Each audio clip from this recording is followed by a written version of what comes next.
अऊज़ु बिल्लाहि मिनश शैतानिर रजीम बिस्मिल्लाहिर रहमानिर रहीम वब्तलुल यतामा हत्ता इज़ा बलगुन निकाह फ़इन आनस्तुम मिनहुम रुश्दन फ़दफ़उ इलैहिम अमवालहुम वला तअकुलूहा इसराफ़न व बिदारन अन यकबरू वमन कान गनिय्यन फ़लियस्तअफ़िफ़ वमन कान फ़क़ीरन फ़लियअकुल बिलमारूफ़ फ़इज़ा दफ़अतुम इलैहिम अमवालहुम फ़अशहिदू अलैहिम वकफ़ा बिल्लाहि हसीबा। सदक़ल्लाहुल अज़ीम।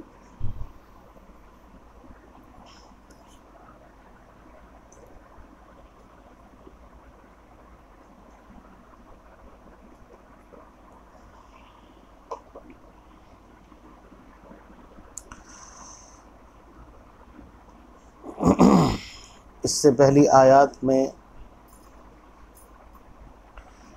यतीमों के माल से मुताल्लिक़ 3 बातें अर्ज़ की गई थी। आयत नंबर 5 में 3 बातें। सबसे पहली चीज़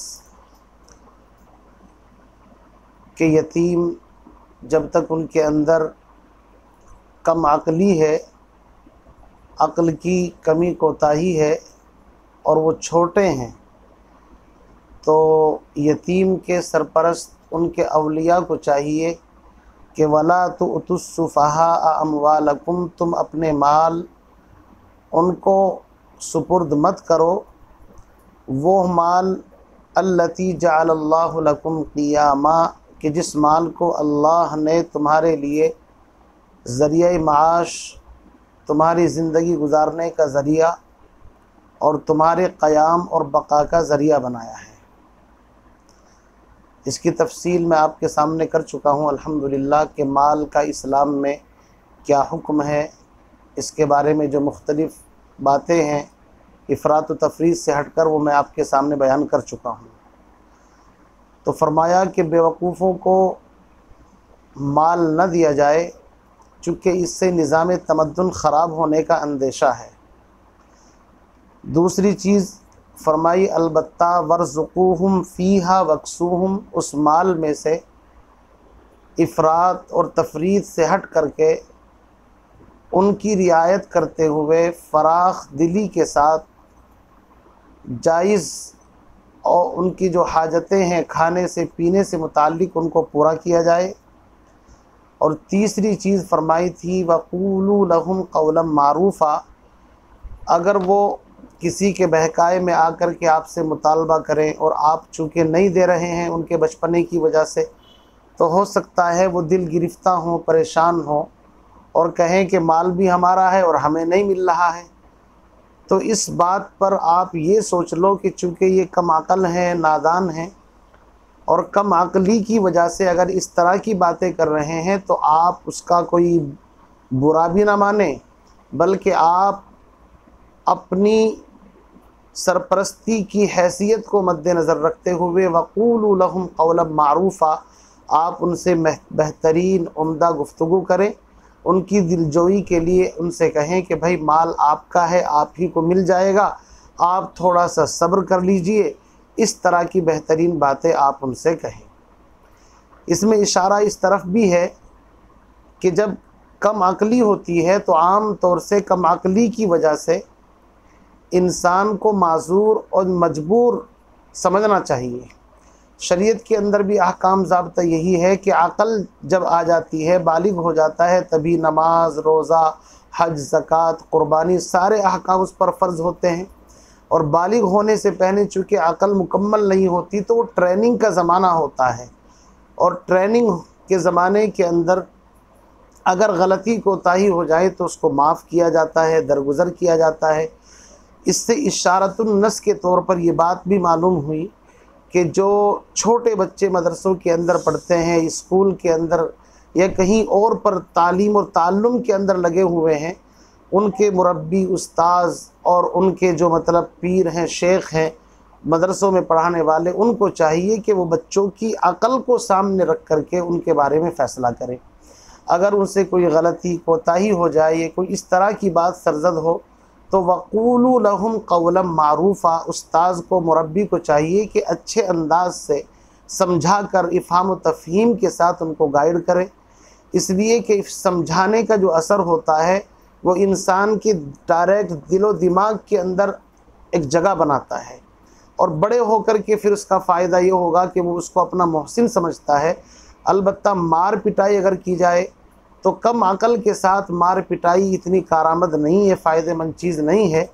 इसलिए बहरहाल इशारतुन्नस के तौर पर यह बात जहन के अंदर आई कि जो छोटे बच्चे हैं अगर वो शरारत करें, वो करे तो अदबन अगरचे तादीबन मामूली तंबीह मारने की गुंजाइश है, लेकिन फिर भी अगर इफ़हाम व तफ़हीम से वक़ूलू लहुम क़ौलन मारूफ़ा के तहत एक शेख, एक उस्ताज़, एक टीचर अपने स्टूडेंट्स, अपने बच्चों को अगर गाइड करे, और मैं समझता हूँ कि जो मारपीट या सख्त मिजाजी है ये वो असातिज़ा हैं कि जो बज़ाहिर बच्चे के सामने आजिज़ आ जाते हैं समझाने से, इफ़हाम व तफ़हीम से, कि भाई अब हम समझा नहीं सकते, गोया कि बच्चे के सामने आत्मसमर्पण सरेंडर कर दिया हमने आपको, हालांकि आला दर्जा है ज़बान से समझाने का।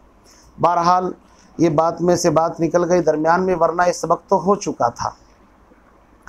आगे आयत नंबर 6, तो चूँकि इस आयत नंबर 5 में कहा गया है कि जब तक वो कम अक़ल हैं, नासमझ हैं, शऊर नहीं है, उनके हवाले माल जैसी मोहतम यानी कि अजीम और बेहतरीन चीज़ उनको न दी जाए, चूँकि कहीं वो इसके बारे में गलत इस्तेमाल करें या उनको पता न चले, इसका नुकसान हो। तो हो सकता था कोई लालची तबीयत इंसान इस चीज़ को बहाना बना करके उनका माल ही ना दे, या ये सोच ले कि अब तो माल इनको देना ही पड़ेगा, भाई बड़े हो रहे हैं इसलिए क्यों ना जल्दी जल्दी इसको ख़र्च कर लिया जाए कि ना रहे बाँस ना बजे बाँसुरी, यानी कि इंसान सोचे कि भाई इतने दिन से इस्तेमाल कर रहा हूँ, इसलिए वो बिदारन अन यकबरू आने वाला है कि उनके बड़े होने से पहले पहले जो नफ़ा उठाना है उठा लो, फिर तो माल देना ही पड़ेगा। तो कुरान पाक ने इतना बेहतरीन अंदाज में तरबियत और जहनों को हमवार करते हुए खौफ खुदा से कुरान की इस मतलब सूरत को शुरू किया, इसलिए कि बग़ैर खौफ खुदा के अहकाम पर अमल नहीं कर सकता इंसान। चोर दरवाज़े निकाल सकता है, हालांकि शरीयत चोर दरवाज़ों पर पहरे बिठाती है, लेकिन फिर भी इंसान किसी न किसी तरह कोई ना कोई नया हथकंडा रास्ता निकाल लेता है। तो इसलिए कुरान पाक की इस आयत में फ़रमाया कि अब एक काम करो ए अवलिया और ए लोगों जिनके ज़ेर तरबियत यतीम बच्चे हैं और उनका माल तुम्हारे पास है, तो कुरान की पाकीज़ा तालीम दे दी। देखिए अल्लाह अकबर, कुरान इस पर फ़िदा होने को जी चाहता है। फ़रमाया वब्तलुल यतामा, सबसे पहली तालीम दी जा रही है कि यतीमों को थोड़ा आज़माओ। आज़माने का मतलब ये है 10, 20, 50, 100 रुपये दे कर के बाज़ार से, दुकान से उनसे कुछ ख़रीदवा कर के मंगवाओ और उनकी सलाहियतों को आहिस्ता आहिस्ता निखारो, परवान चढ़ाओ, ताकि उनको तिजारत का, लेन देन करने का, माशरे का, सोसाइटी का इल्म हो, और उसमें अगर कमी कोताही करें तो उनको समझाओ ताकि वो आहिस्ता आहिस्ता ट्रेंड हो जाए, तरबियत याफ्ता हो जाए। कितना बेहतरीन! इससे पता ही चला कि अगरचे यतीमों के बारे में कहा जा रहा है, लेकिन हमें चाहिए कि जब बच्चे आहिस्ता आहिस्ता बालिग होने के करीब हों, बड़े हों, तो उनसे छोटा मोटा उनके हाथों से कारोबार करवाना चाहिए, ताकि उनको कारोबार करने का हुनर, सलीका और हौसला उनके अंदर पैदा हो। इसलिए फ़रमाया वब्तलुल यतामा, तो सबसे पहली तालीम दी जा रही है कि यतीम बच्चों को या बच्चियों को जो भी है उनसे मुताल्लिक सबसे पहली हिदायत कि उनको आज़माओ। आज़माने का मतलब ये नहीं कि आप उनका इंटरव्यू इम्तिहान ले रहे हैं, नहीं, यानी उनसे छोटा मोटा कारोबार करवा करके देखो कि इनके अंदर सलाहियत कहाँ तक पहुँची है। फरमाया हत्ता इज़ा बलगुन निकाह, यहाँ तक कि वो निकाह की उम्र को पहुँच जाएं। निकाह की उम्र कौन सी होती है? बालिग होने के बाद बच्चे का निकाह कर दिया जाए तो शरअन कोई कबाहत नहीं है। अब सवाल ये है कि बालिग कब होता है, तो इसमें अइम्मा के दरमियान इख्तिलाफ है। बाज़ फरमाते हैं 18 साल, बाज़ ने 17, बाज़ ने और कम, लेकिन जुमहूर उलमा और ख़ुसूसन इमाम आज़म अबू हनीफ़ा रहमतुल्लाह अलैह फरमाते हैं कि 15 साल की उम्र में आम तौर से बिल्कुल बच्चा जवान हो जाता है, बालिग हो जाता है। और बुलूगियत की जो पहचान है एहतलाम का होना, या इसी तरीके से औरतों में हैज़ का आना, या इसी तरीके से ज़ेर नाफ बालों का ज़ाहिर हो जाना, और दाढ़ी मूँछों के बाल निकलने शुरू हो जाना, बगल के बाल आने शुरू हो जाना, ये तो ज़ाहिरी अलामतें हैं। वरना असल तो यह है कि एहतलाम हो जाए और बच्चा बालिग हो जाए।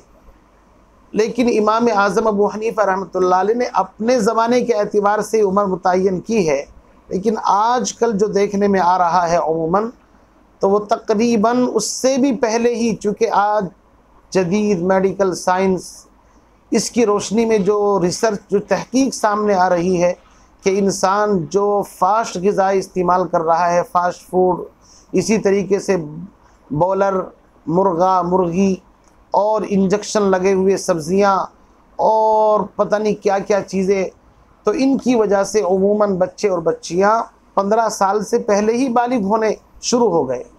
लेकिन चलिए इस बात को छोड़ देते हैं, 15 साल आप मान कर के चलें। तो जब बच्चा 15 साल का हो जाए यानी बालिग हो जाए, और दूसरी चीज़ फ़इन आनस्तुम मिनहुम रुश्दा, सिर्फ बालिग होना काफ़ी नहीं। पता है चला बालिग तो हो गया, 15 साल का 16 साल का हो गया, लेकिन है अभी अल्हड़पन, उसके अंदर कोई शऊर नहीं, सलीका नहीं, लमढींग, बस लंबा होता जा रहा है, लेकिन अकल से पैदल है, अकल अभी रुश्द समझदारी पैदा नहीं हुई। तो दो शर्त हैं, बालिग भी हो जाए और बालिग होने के बाद रुश्दन नकीरा है, और नकीरा तामीम की तरफ, उमूमियत की तरफ इशारा करता है। इमाम आज़म अबू हनीफ़ा फरमाते हैं कि फ़िल जुमला अगर मामूली सा रुश्द यानी समझदारी भी उसके अंदर पैदा हो जाए तो वो इस लायक हो चुका कि अब उसका माल उसके हवाले कर दिया जाए। और इस सिलसिले में भी इमाम आज़म अबू हनीफ़ा रहमतुल्लाह अलैह, अल्लाह ताला उनकी कब्र पर करोड़ों रहमत नाजिल फरमाए, इमाम आज़म फरमाते हैं कि 25 साल के अंदर रुश्द पैदा हो ही जाता है। वजह उसकी यह है कि अगर एक बच्चे की 12 साल में शादी करी और 6 साल जो अक़ल्ले हमल की मुद्दत है 6 महीने, तो 12 साल में शादी की और 6 महीने बाद बच्चा पैदा हो जाए, तो अगर ये बच्चा फिर 12 साल के अंदर बड़ा हो, फिर इसकी शादी करें और 6 महीने में इसको भी औलाद हो जाए, तो इस एतबार से 25 साल के अंदर ये दादा बन सकता है। देखिए ये है फुक़हा कितनी बारीक और दिक्कत नज़र के साथ मसाइल का इस्तिंबात, ततब्बो, इस्तिखराज करते हैं। इसीलिए हम इमाम आज़म अबू हनीफ़ा रहमतुल्लाह अलैह के मुक़ल्लिद हैं और हमें उनकी तक़लीद पर फ़ख्र है, इसलिए कि उन लोगों ने रातों को जाग कर कुरान और अहादीस में गौर व फ़िक्र करके उम्मत की सही रहनुमाई फरमाई। वो हमारे मोहसिन हैं, हमें उनका एहसान मानना चाहिए। बहरहाल तो इमाम आज़म अबू हनीफ़ा रहमतुल्लाह अलैह फरमाते हैं बच्चा बालिग हो जाए और उसके अंदर रुश्द अगर पहले ही ज़ाहिर हो जाए तो अच्छी बात है। वैसे तो एक फितरी सलाहियत है, बाज़ बच्चे बालिग होने से पहले ही बड़े होशमंद, बड़े ज़ीरक, बड़े ज़हीन, बड़े होशियार होते हैं, और बाज़ बच्चे बड़े होते हैं लेकिन उनके अंदर समझबूझ नहीं होती इतनी। अब मैं अपना तजर्बा बताऊं, अल्हम्दुलिल्लाह मेरे 2 बेटे हैं। बड़े बेटे की उम्र तकरीबन अब 12 साल के करीब है, मोहम्मद ताबिश, और उसका दूसरा नाम अबुल कासिम।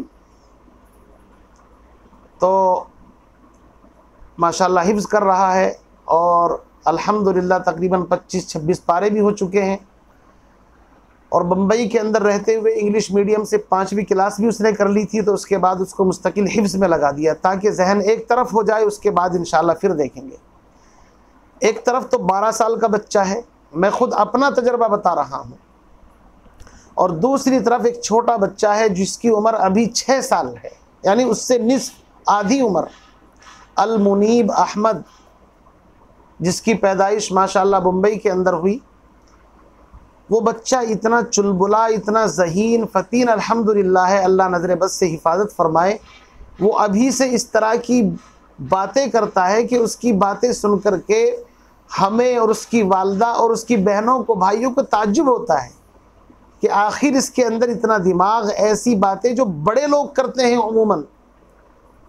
अभी कल उसकी वालदा बता रही थी मुझसे, कहने लगी कि कह रहा है कि या अल्लाह, अल्लाह मुझे माफ़ फरमाए, अल्लाह हमें माफ़ फरमाए, हमारे तो 2 ही भाई हैं और बाज़ के तो कई कई भाई हैं।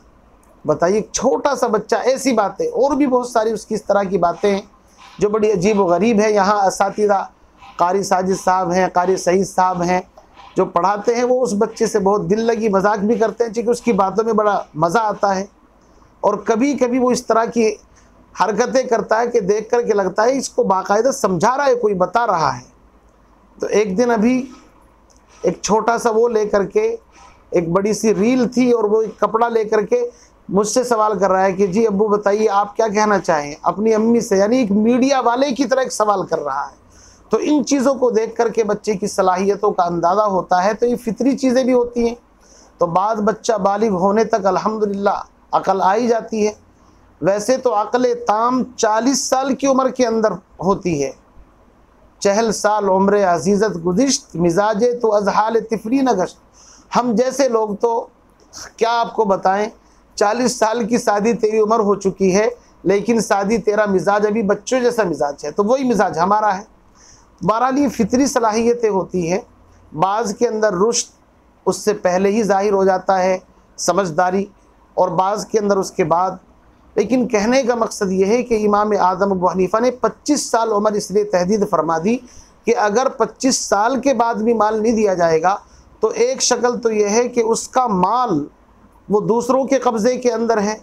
तो क्या इस चीज़ को बहाना बना कर के माल से महरूम रखा जाए उसको? ये तो इससे भी बड़ा ज़रर हो जाएगा कि माल से ही महरूम कर दिया बच्चे को। इसलिए उस ज़रर, उस नुकसान के मुकाबले में ये नुकसान आसान है कि आप उसके हवाले कर दें अगर उसके अंदर कुछ रुश्द और समझदारी पैदा हो गई। लेकिन साहिबैन इमाम अबू यूसुफ़, इमाम मुहम्मद, इमाम मालिक, इमाम शाफ़ई, ये हज़रात फरमाते हैं कि अगर रुश्द और समझदारी पैदा ना हो तो चाहे 50 साल 60 साल भी हो जाए तो माल उसके हवाले नहीं किया जाएगा। लेकिन इमाम साहब यही दलील देते हैं कि देखो, अगर माल हवाले नहीं किया गया 50-40 साल तक भी, तो उस माल से महरूम करना ये एक बहुत बड़ा नुकसान है।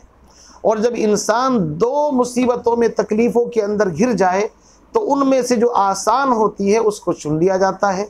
तो अकल की कमज़ोरी के इस नुकसान को बर्दाश्त करते हुए उसका माल उसके हवाले कर दिया जाएगा। बहरहाल अइम्मा के अपने अपने दलाइल हैं।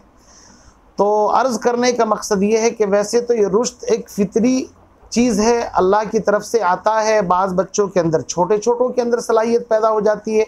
जैसा कि मैं ख़ुद अपना तजर्बा बता रहा हूँ अपने 2 बच्चों का जो मेरी आंखों के सामने रहते हैं, कि बड़े बच्चे के अंदर मुझे इतनी, उसके मुकाबले में जब उससे कंपेयर करता हूँ तो बहुत कम नज़र आती है। या तो इस वजह से कि वो खामोश रहता है, कम बोलता है, या इस वजह से कि बच्चे का जहन अलग अलग होता है। बहरहाल आपसे दुआ है कि वैसे तो तमाम उम्मत के लिए दुआ फरमाए और ख़ास तौर से मेरे बच्चों के लिए दुआ फरमाए। अल्लाह ताला इनको आलिम बाअमल बनाए और सही रुश्द, और अल्लाह ताला इनके अंदर जो सलाहियतें हैं जिनकी ज़रूरत पड़ती है कि इंसान को वो कामिल तौर पर अल्लाह ताला इनको अपने फ़ज़ल ख़ास से नसीब फरमाए।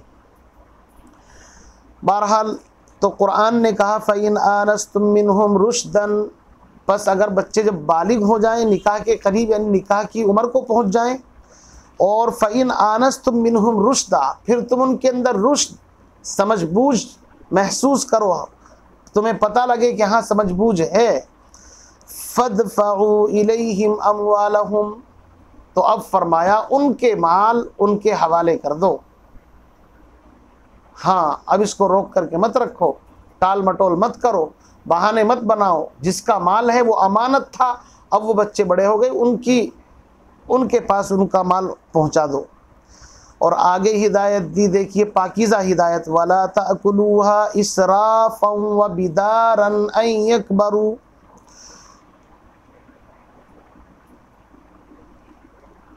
और मत खाओ। वला ताकुलूहा, ये बात मैं पहले भी बता चुका हूँ, चूँकि माल सिर्फ खाने ही के काम नहीं आता, लेकिन चूँकि खाने से मुराद होता है उससे नफ़ा हासिल करना, चाहे वो पहनने की शक्ल में हो, खाने की शक्ल में हो, और किसी शक्ल में हो, तो और उसको मत खाओ इसराफ करते हुए।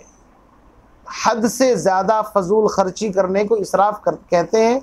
व बिदारन अन यकबरू, और इस डर से जल्दी जल्दी के कहीं बड़े ना हो जाए। क्या मतलब?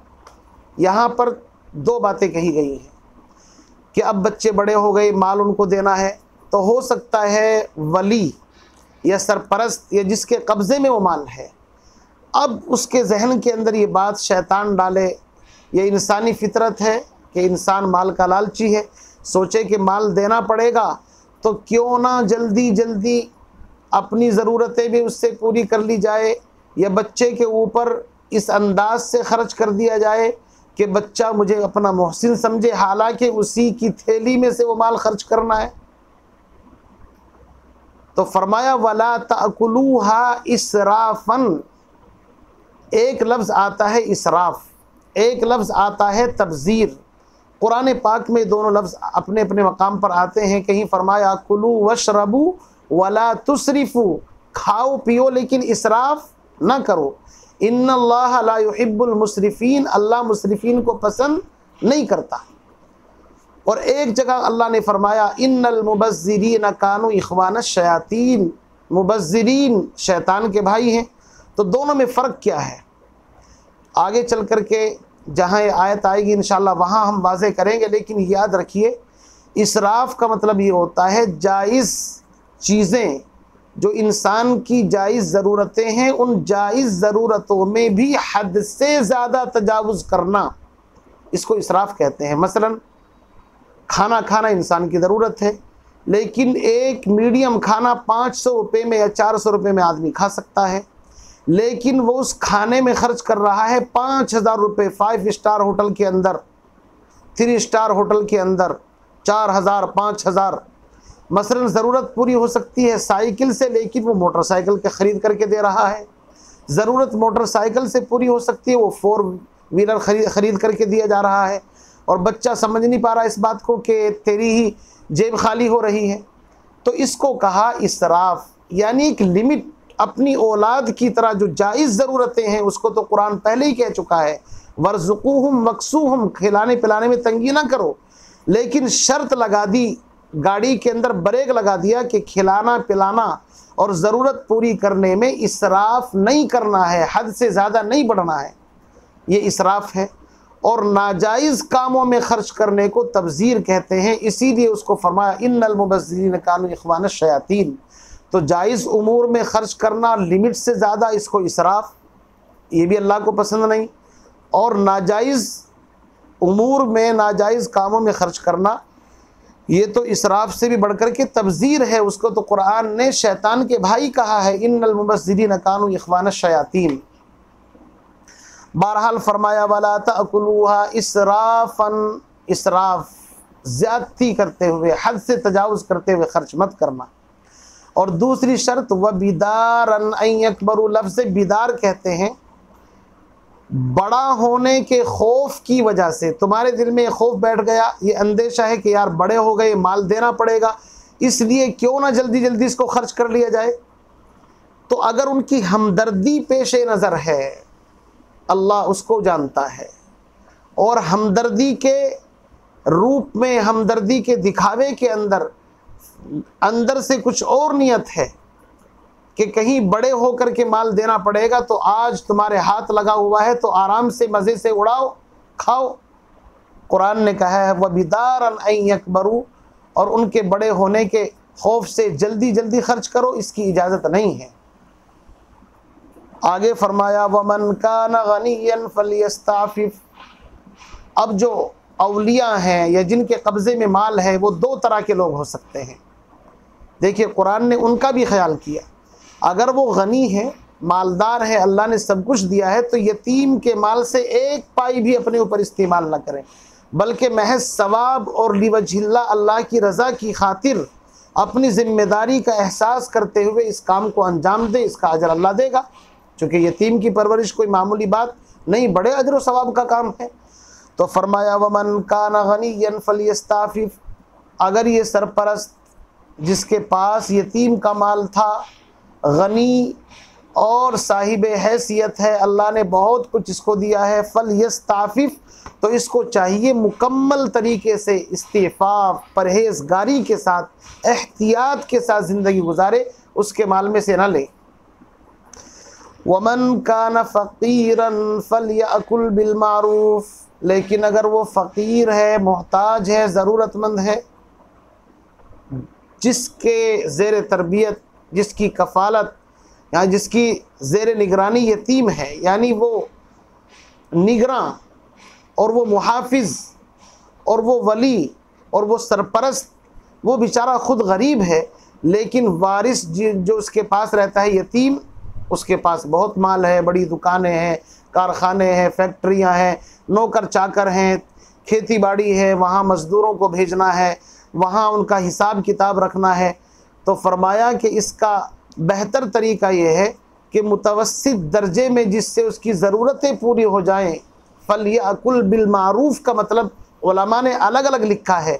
बाद ने लिखा है कि फलयअकुल बिलमारूफ़ का मतलब ये है बक़द्रे ज़रूरत, और बाद ने फरमाया कि जितना दस्तूर है, यानी जो एक दिहाड़ी मज़दूर की मज़दूरी होती है उस एतबार से ले ले। इस सिलसिले में हमें हिदायतें मिलती हैं कि खलीफ़ा अव्वल सैयदना अबू बकर सिद्दीक़ रज़ी अल्लाह तआला अन्हु कपड़े के बड़े ताजिर थे। जब खिलाफत की ज़िम्मेदारी आई तो अगले रोज़ कपड़ा लेकर के मार्केट की तरफ चले। हज़रत उमर इब्न ख़त्ताब रज़ी अल्लाह तआला ने कहा, हज़रत अगर आप वहाँ जाएंगे तो उमूर खिलाफत को कौन संभालेगा? फरमाया कि फिर अपने अहल व याल का ख़र्चा कहाँ से चलाऊँ? तो सहाबा जो अजल्ले सहाबा थे उन्होंने मशवरा किया और मशवरे से ये तय पाया कि बैतुल माल से आप अपनी ज़रूरत के बक़दर ले लें। कुर्बान जाइए सैयदना अबू बकर सिद्दीक़ रज़ी अल्लाह तआला अन्हु पर लोगों के सहाबा के मशवरे से लिया और वफ़ात के वक्त वसीयत कर दी कि जितना लिया है वो वापस कर दिया जाए।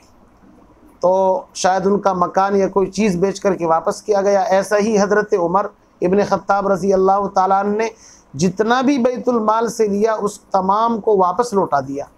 इससे मैं यहाँ रुक कर के कहूँगा, वो असातिज़ा, वो अइम्मा, वो उलमा, अल्लाह ने जिनको गनी साहिब हैसियत बनाया है, जो तिजारत करते हैं, अल्लाह ने माल उनके कब्ज़े में दिया है, वो दीन का काम अगर इस नियत के साथ करें तनख्वाह तो लें, चूँकि अगर वो तनख्वाह नहीं लेंगे तो उनके अंदर शैतान पर मार देगा। जब तुम पैसे नहीं लेते तो वक्त बेवक्त आएगा, बच्चों का नुकसान होगा, कभी नमाज पढ़ा दी कभी नहीं, चूँकि शैतान के पास तो इतने दांव हैं। हसन बसरी रहमतुल्लाह अलैह फरमाते हैं कि शैतान के पास इतने दांव हैं जितने इंसान के सांस, कितने सांस इंसान लेता है सुबह से शाम तक पूरी ज़िंदगी, इसलिए वो किसी न किसी बहाने से वो कर देगा।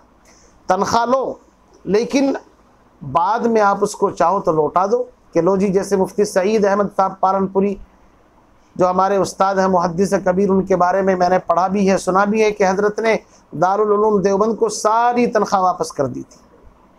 अल्लाह ने उनको साहिब हैसियत बनाया, तिजारत की, मकतबा है, और भी आमदनी के ज़राए अल्लाह पैदा कर देता है।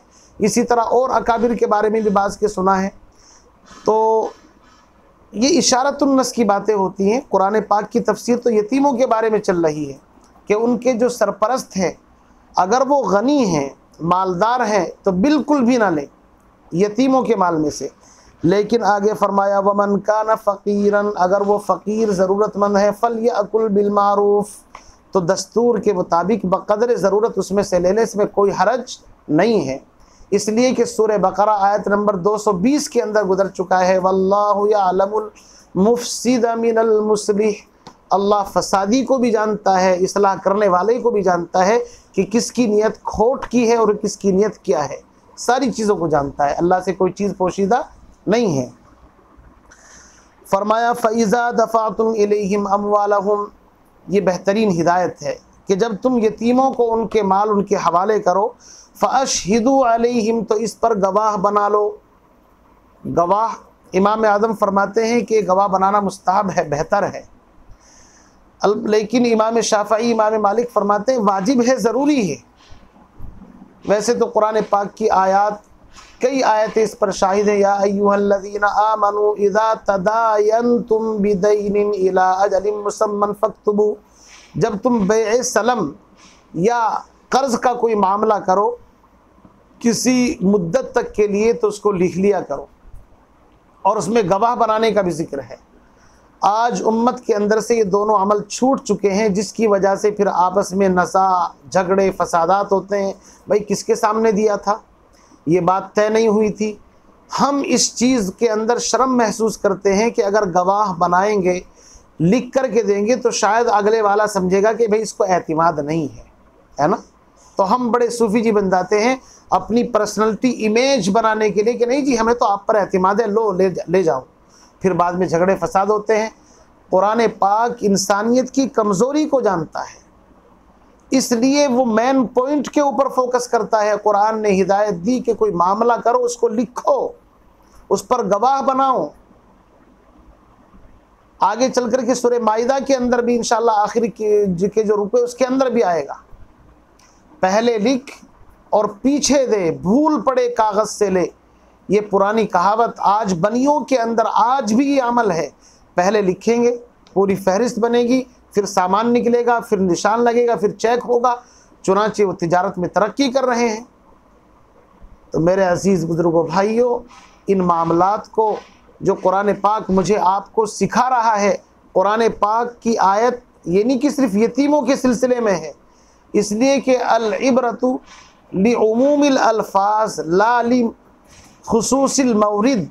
ये उसूल ज़ाब्ता याद रखें कि कुरान की आयत अगर कोई ख़ास वाक़या शान नुज़ूल है तो वही उससे मुराद नहीं होता, बल्कि उसके अल्फाज आम रखे जाते हैं। उस जैसा जो भी वाक़या आएगा वो उसी ज़िम्न के अंदर आएगा। वैसे तो अगर देखा जाए कुरान के मुखातब हज़रात सहाबा हैं, पैगम्बर अलैहिस्सलाम हैं, लेकिन खिताब नबी को होता है, सुनाना उम्मत को होता है। खिताब सहाबा को है, सुनाना उम्मत को है। इसलिए पाकीज़ा तालीम दी जा रही है। फ़इज़ा दफ़अतुम इलैहिम अम्वालहुम, जब तुम यतीमों को उनका माल उनके हवाले करो, फ़अशहिदू अलैहिम, उस पर गवाह भी बना लो। गवाह बनाने का फ़ायदा ये होगा कि अगर कल को वो किसी के सिखाए में नाटने लगे कि जी मुझे तो दिया नहीं, या कम दिया है, या पूरा नहीं दिया, तो गवाह आकर के गवाही दे देंगे जी हमारे सामने पूरा पूरा हक दे दिया। तो ये फ़ायदा होगा इसका। दूसरी बात ये है कि हो सकता है इसके अंदर कोई और नज़ा की शक्ल पैदा हो जाए, जी इतना नहीं इतना था, तो गवाह गवाही दे देंगे जी वो बात तुम जानो, हमारे सामने तो इतना इतना दिया गया है। और आगे फरमाया व कफ़ा बिल्लाहि हसीबा, बाकी हिसाब किताब के लिए तो अल्लाह काफ़ी है। इस आयत का ताल्लुक़ यतीमों से भी है, इस आयत का ताल्लुक़ सरपरस्तों से भी है कि ए सरपरस्तों, अगर तुमने महज खाना पूरी कर ली, महज कागज़ी कार्रवाई पूरी कर ली, फॉर्मलिटीज़ पूरी की, लेकिन सही हक़ अदा नहीं किया, तो ठीक है दुनिया के अंदर तुम धोखा दे सकते हो, लेकिन वकफ़ा बिल्लाहि हसीबा, अल्लाह हिसाब के लिए काफ़ी है। अल्लाह से तुम बिल्कुल नहीं बच सकते। अल्लाह रब्बुल इज़्ज़त के सामने हर वक्त हर चीज़ मौजूद है, इसलिए अल्लाह से डरो और उसकी पकड़ से डरो। इन नबत शरब्बिका लशदीद, उसकी ढील से वो कमज़ोरी के अंदर नहीं आना चाहिए, बल्कि अल्लाह रब्बुल इज़्ज़त का खौफ हर वक्त दिल के अंदर रहना चाहिए। इसलिए किसी ने कहा है कि न जा उसके तरहम पर कि बेहद है करम उसका, डर उसकी देरगिरी से कि है सख्त इम्तिहान उसका। वो शफीक भी बड़ा है और पकड़ने वाला भी बड़ा है, पकड़ भी उसकी बड़ी है। और फरमाया कि ए यतीमों तुम भी डरो अल्लाह से, ऐसा ना हो कि माल पूरा ले लिया और उन बेचारों ने अपनी ज़िंदगी लगा दी तुम्हें पालने में, पोसने में, तुम्हारी हिफाजत में, खैरखाही में, फिर बड़े होकर के किसी ने कान भर दिए और उसके बहकाए में आकर के उन्हीं के ख़िलाफ़ खड़े हो गए। समझे कि नहीं? उन्हीं के ख़िलाफ़ बगावतें करने लगे, शिकवे शिकायत उनको बदनाम करने लगे। तो फरमाया वकफ़ा बिल्लाहि हसीबा, हिसाब के लिए अल्लाह काफ़ी है। अगर यतीम गड़बड़ करते हैं तो उन्हें भी अल्लाह से डरना चाहिए, और अगर सरपरस्त कोई गड़बड़ करते हैं तो उन्हें भी अल्लाह से डरना चाहिए। इसलिए इस आयत नंबर 6 को आखिरी लफ्ज़ वकफ़ा बिल्लाहि हसीबा पर मुकम्मल किया गया। और इसके अंदर हिदायत ये दी गई कि असल हिसाब किताब तो उस दिन होने वाला है कि जिस दिन हदीस पाक के अंदर आया कि आदम की औलाद का कोई कदम आगे नहीं बढ़ेगा जब तक कि 5 सवाल उससे नहीं किए जाएंगे। 3 सवाल कब्र में होने हैं, 5 सवाल मैदान महशर में होने हैं, 8 सवालात की तैयारी करनी है हर इंसान को। इसलिए आखिरत का पेपर बिल्कुल आउट है, यानी उसके सवाल पहले ही बता दिए गए हैं। अल्लाह रब्बुल इज़्ज़त मुझे भी आपको भी इन हिदायत पर अमल पैरा होने की सआदत और तौफीक नसीब फरमाए। अल्लाह ताला दर्स कुरान सुनने वालों को, सुनाने वालों को और दीन की निस्बत से इस फैज़ को दूसरों तक पहुँचाने वालों को तमाम को अपनी हिफ्ज़ व अमान के अंदर रखे और हम तमाम को सेहत तंदुरुस्ती नसीब फरमाए। अल्लाह ताला दीन का ज़्यादा से ज़्यादा काम ले और दीन की ज़्यादा से ज़्यादा खिदमत करने की तौफीक अता फरमाए। व आखिर दावाना अनिल हम्दुलिल्लाहि रब्बिल आलमीन।